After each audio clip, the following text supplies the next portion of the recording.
गिलगित बल्दिस्तान के मुख्तलिफ इलाकों में कबल अज वक्त ग्लेशियर पिघलने की इत्तलात है। तहसील जगलोट के चक्करकोट नाले में शदीद तुगयानी है। इलाका मकीनों के मुताबिक इससे पहले नालों में जून के आखिरी हफ्तों में पानी आया करता था। महकमा मौसमियात के मुताबिक मई में गर्मी मामूल से 5 डिग्री ज्यादा है। डिजास्टर मैनेजमेंट अथॉरिटी का कहना है कि मुख्तलिफ इलाकों में सैलाब का खतरा है, जिसके बायस टीमें हाई अलर्ट हैं। पाकिस्तान पर माहौलियाती तब्दीली के तबाहकुन असरात बढ़ने लगे हैं। गिलगित बल्तिस्तान का दर्जा हरारत गुज़िश्ता 10 साल की निस्बत 6 सेंटीग्रेड तक बढ़कर 34 डिग्री सेंटीग्रेड तक पहुँच गया है। इसी वजह से ग्लेशियर्स और बर्फ़ कबल अज़ वक्त पिघल रहे हैं। संगीन सूरत हाल की तफसील बता रहे हैं समा के नुमाइंदे मंजर शिगरी, जो गिलगित में मौजूद हैं। जी, मैं इस वक्त मौजूद हूँ दरिया गिलगित के किनारे। अगर हम मौसम की बात करते हैं तो पूरे पाकिस्तान की तरह गिलगित बल्तिस्तान जो पहाड़ी इलाके पाकिस्तान के, वहाँ पे भी मौसम की शिद्दत जो है वो माह मई में रूटीन से मामूल से जो है दर्जा हरारत 5 डिग्री सेंटीग्रेड बढ़ गया। पिछले 10 सालों के अंदर 5 डिग्री सेंटीग्रेड दर्जा हरारत बढ़ने की वजह से दरियाओं का जो मोड़ है वो काफ़ी ख़तरनाक लगता है। दरियाओं का पानी गदला हो गया, नदी नालों में कहीं पे बर्फ़ एकदम पिघल के बर्फ़ के जो है वो नाले बह रहे हैं, कहीं पे सैलाबी कैफियत इख्तियार कर चुकी है। और गर्मी की वजह से मुख्तलिफ जो है लोगों के लिए मुख्तलिफ मुश्किलात का सामना करना पड़ता है। इस वक्त पहाड़ी इलाके जो है वो क्लाइमेट चेंज के बहुत ज़्यादा जद में। जी, तो मंजर शिगरी ने हमें आगाह किया और DG मेट साहिबजाद खान भी हमारे साथ मौजूद हैं, उनसे मज़ीद बात कर लेते हैं। सर, बहुत शुक्रिया वक्त देने के लिए। ग्लेशियर्स तेज़ी से पिघल रहे हैं, इस हवाले से कोई ख़तरा है क्या?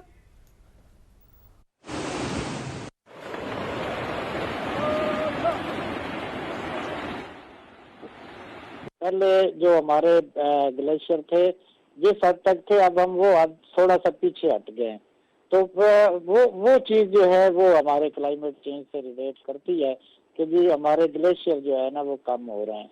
तो ये नदी नालों से नदी नालों में पानी आ जाता है, कोई ये अनोखी बात नहीं। अभी आने वाले दिनों में मजीद गर्मी का चांस है और हमने ग्लाफ अलर्ट जो है ना वो ग्लेशियर लेक आउटबर्स्ट फ्लडिंग का अलर्ट दिया हुआ है कि इन इलाकों में लेक्स जो है ना आउटबर्स्ट हो सकती हैं। पहले कोई 1-2 हफ्ते पहले कोई ग्लाफ आउटबर्स्ट हुआ भी है।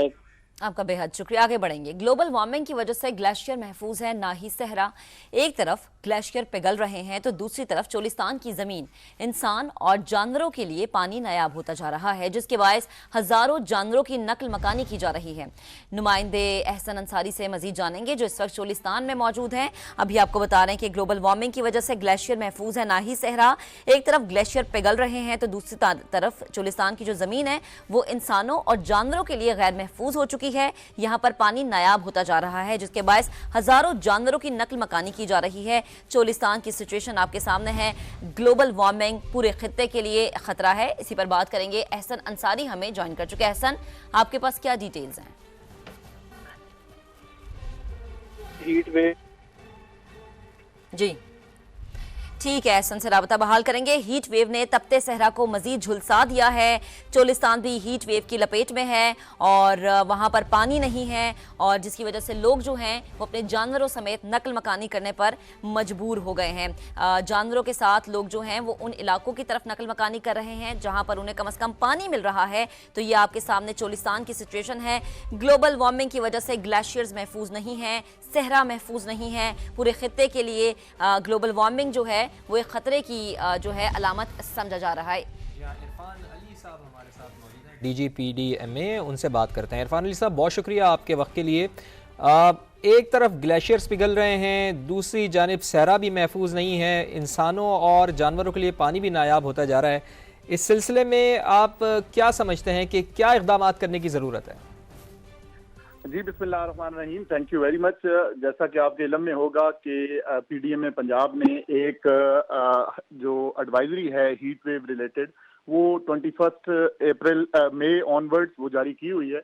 और अभी आपने देखा कि टेम्परेचर्स खास तौर पे साउथ पंजाब में वो टेम्परेचर्स बड़े हाई हैं, और रहीम यार खान और पूरा बहावलपुर रीजन पिछले 3 दिन से वो अबव 47 वहाँ पे टेम्परेचर्स वो नोट किए जा रहे हैं।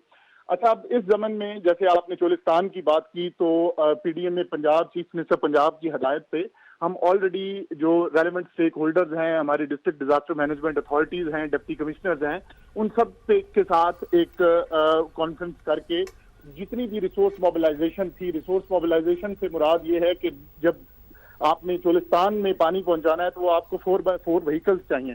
तो हमने वाटर बाउजर्स जो 4x4 हैं 5,000 से लेके तकरीबन 12,500 गैलन पर डे जो पहुंचा सकते हैं और उनकी जो कैपेसिटी है वो हमने मोबिलाइज करवाए और वो इस वक्त बहावलपुर में पहुंच चुके हुए हैं। इसके साथ साथ मैं आपको ये भी बताता चलूं कि असल में चोलिस्तान में तकरीबन 2,000 के करीब टोबा जात हैं जिनको एक टेम्परेरी पॉन्ड कहें जो जिनसे पानी लोग भी पीते हैं और जानवर भी पीते हैं और उन्हीं का, और दूसरा उधर वाटर सप्लाई लाइंस हैं।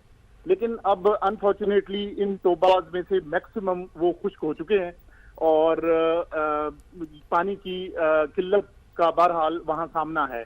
लेकिन मैं इसी तरफ आना चाह रहा था इरफान साहब कि जब ये टोबे खुश्क हो रहे हैं तो ज़िला इंतज़ामिया से आप बात करें ताकि इस मसले का कोई हल निकाला जा सके, चूँकि ये खुशसाली तो यहाँ पर चोलिस्तान में दस्तक दे रही है। इंसान तो इंसान, जानवर भी इससे परेशान है, वो भी मर रहे हैं। जी बिल्कुल, आपकी जो बात है वो बड़ी पर्टिनेंट है और इसी ज़मन में मैंने बताया कि जो डिस्ट्रिक्ट एडमिनिस्ट्रेशन हैं उनके साथ ऑलरेडी हम वी आर ऑन बोर्ड और उन जितने भी रिसोर्स मोबिलाइजेशन है वो ऑलरेडी करवा दी गई है। और खास तौर पे बहावलपुर में मैं, क्योंकि मुझे खुद भी इत्फाक रहा, मैं 2 साल के लिए यहाँ डिप्टी कमिश्नर रहा और 22 में 2022 में फर्स्ट टाइम ये ऐसा हुआ था कि कहत साली और इस तरह के जो प्लान इस तरह के इश्यूज बने और at that time I was deputy commissioner Bahawalpur. असल में वहाँ आप देखें कि इतनी ज्यादा लाइव स्टॉक है बहावलपुर में और चोलिस्तान में खास तौर पे, लेकिन वो क्योंकि ग्रेजिंग वहाँ फ्री ग्रेजिंग है उसके लिए वहाँ जानवर हैं और चोलिस्तानी जो लोग हैं उनका गुजर बसर उन जानवरों के साथ वाबस्ता है। लेकिन अब जो इंशाल्लाह अगर जैसे प्री मॉनसून 15 जून तक हम एक्सपेक्ट कर रहे हैं कि जो ही प्री मॉनसून की बारिशें शुरू होती हैं तो एक बड़ी बारिश चोलिस्तान में वो दोबारा हर तरह से चीजों को नॉर्मलाइज कर लेती है। लेकिन अभी वक्ती तौर पे क्योंकि टेम्परेचर ज्यादा है तो इसलिए पानी की किल्लत का थोड़ा सामना है। लेकिन बहावल नगर और बहावलपुर में वहाँ पीने के पानी पहुंचाने का जो इंतजाम है वो कमिश्नर बहावलपुर और अच्छा डीजी साहब, मुझे ये भी ज़रा फरमा दीजिएगा कि पानी की किल्लत की वजह से, इन तमाम मसाइल की वजह से जो लोग नकल मकानी कर रहे हैं उनके लिए क्या इंतजाम किए गए हैं आपकी जानिब से? अच्छा, इसमें मैं फिर आपको ये गुजारिश करता चलूं कि ये जो नकल मकानी है ये भी एक कंटिन्यूअस हर साल का ये फिनोमेना है कि जो ही टेम्परेचर बढ़ते हैं ये तमाम जो चोलिस्तान के लोग हैं ये वहाँ जो अर्बन एरियाज उसके करीब ये शिफ्ट हो जाते हैं। और खास तौर पे मैंने आपको बताया ना कि इसके साथ एक इकोनॉमिक पहलू भी है कि जिन इनके थाउजेंड्स ऑफ ये आप देख लें वहाँ शीप्स हैं, गोट्स हैं, कैमल्स हैं, उनकी ग्रेजिंग जो है वो बहरहाल अगर ये अर्बन एरियाज में आते हैं तो इतना चारा और इतना वो कॉस्ट इफेक्टिव नहीं रहता और गवर्नमेंट के लिए भी शायद उन तमाम जानवरों को गवर्नमेंट के रिसोर्सेज से और पब्लिक मनी से उनको चारा देना वो फिजिबल नहीं होता। इस वजह से उन जानवरों को हर सूरत चोलिस्तान के लोगों की कोशिश होती है कि वो उसमें डेजर्ट में ही रखें और फिर जब पानी का थोड़ा सा उसमें किल्लत का इशू बनता है तो उन दिनों में थोड़ी तकलीफ जरूर होती है। तो मैंने जैसे आपको गुजारिश की कि रिसोर्स मोबिलाइजेशन वो इंश्योर करवा दी गई है।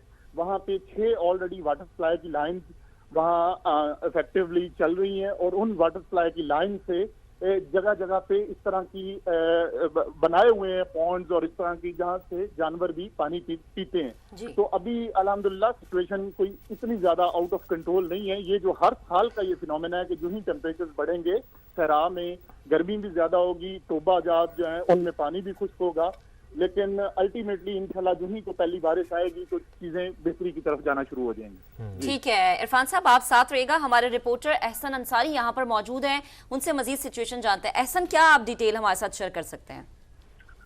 हाँ जी, देखिए इस वक्त चोलिस्तान भी जो है वो हीट वेव की लपेट में आ चुका है और खास तौर पर जो ग्रेटर चोलिस्तान के भीतर इलाके हैं वहाँ बड़े पैमाने पर लोगों ने नकल मकानी भी की है और उन मकामात का रुख किया है।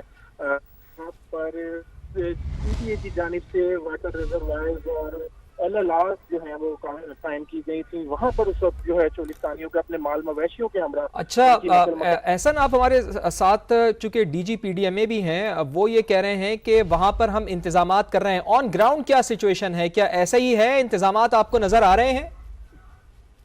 देखिए 66 लाख एकड़ का ये रकबा है चोलिस्तान का, यकीनन वो कहीं इंतजाम तो कर रहे होंगे, लेकिन इतने बड़े लेवल पर इतने बड़े जो चोलिस्तान है वहाँ पर हर इलाके में फौरी तौर पर तमाम हंगामी बुनियादों पर इकदाम करना तो शायद अभी हमें भी इस हद तक नजर नहीं आ रहा। खास तौर पर मैं अगर ग्रेटर चोलिस्तान की बात करूँ, क्योंकि हमने खुद विजिट किया है बिजनौर के इलाके में, हमने विजिट किया है। बेशतर जो आबादियां हैं वहाँ से तकरीबन 20 से 30 इस वक्त फैमिलीज वहाँ पर मौजूद हैं। मैं यही चाह रहा था एहसन कि चूंकि DGPDMA साथ ही मौजूद हैं, आप उनको बताएं कि कौन कौन से ऐसे इलाके हैं जहां पर इस वक्त फौरी तौर पर इमदाद की जरूरत है, जहां से लोगों की नकल मकानी में मुश्किलात का सामना है, जहां लोगों की जिंदगी ज्यादा परेशान कुन इस वक्त है। देखिए चोलिस्तानी जो है उनका जो बुनियादी जो उनकी जरूरत है वो सिर्फ पानी है, क्योंकि उनका माल मवेशी ही उनकी जो है वो सारी कह सकते हैं कि उनकी जो सेविंग्स होती हैं या उनकी जो सारी जिंदगी भर की कमाई होती है उनके जानवर ही होते हैं, जिनके लिए उनको पानी के लिए कई किलोमीटर तक सफर करना पड़ता है। तो इस तरह के ये जो ग्रेटर चोलिस्तान के बेशतर ऐसे इलाके हैं कि जहाँ पे वाटर ऐसा नहीं है कि कहीं भी वाटर सप्लाई का पानी नहीं जा रहा है, लेकिन बेशतर ऐसे मकामात हैं जैसे कि थारुला है या अहमद वाला है, वहाँ पर अभी वाटर सप्लाई का जो पानी है वो अभी उस तरह से नहीं पहुँच रहा जिस तरह से पहुँचना चाहिए।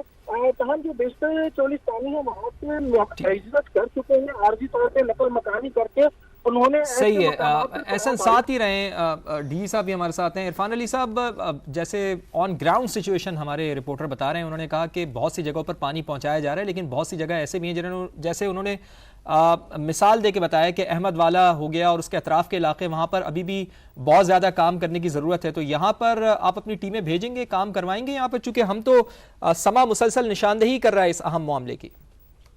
जी बहुत शुक्रिया।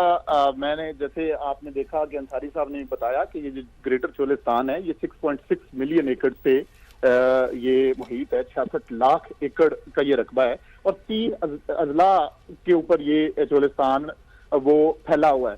तो जो अंसारी साहब भी जिसको सेकंड कर रहे थे कि 6 बड़ी वाटर सप्लाई लाइन्स हैं और वो उन वाटर सप्लाई लाइन्स में पानी हर वक्त वो फराहम रहता है, लेकिन क्योंकि रकबा इतना बहुत बड़ा है और एरिया इतना बड़ा है, वो अल्टीमेटली जानवरों को, लोगों को मीठे पानी के सोर्स तक खुद आना पड़ता है। अभी क्योंकि थोड़ा टेम्परेचर ज्यादा है तो इस वजह से ये वक्ती तौर पे इस तरह का फिनोमेना है। ये बिल्कुल ऐसा नहीं है कि चोलिस्तान में पानी नहीं है, चोलिस्तान में पानी बिल्कुल मौजूद है और सिर्फ वो जो सोर्स से उसका फासला है वो बहरहाल वो ज्यादा है और अभी टेम्परेचर की वजह से इसमें वक्ती तौर पे लोगों को जरूर कोफ वो हो रही है। दूसरा, मैंने आपको जैसे गुजारिश की कि PDMA पंजाब ने चीफ मिनिस्टर पंजाब की हदायत के ऊपर जितने भी रिसोर्सेज थे, जिनमें खास तौर पे 4x4 वाटर बाउजर, उनको यहाँ से मोबिलाइज करवा के इस रीजन में वो भिजवा दिया है और ऐसे इलाके जहाँ पे वाटर सप्लाई पहुंचना मुश्किल है तो वो इन बाउजर के थ्रू पानी वहां दिया जा रहा है। ठीक है, चोलिस्तान किल्लत का सामना है, समा मुसलसल इस अहम मसले की निशानदेही कर रहा है। इस सिलसिले में DGPDMA इरफान अली साहब हमारे साथ मौजूद है। इरफान साहब, आपका भी शुक्रिया।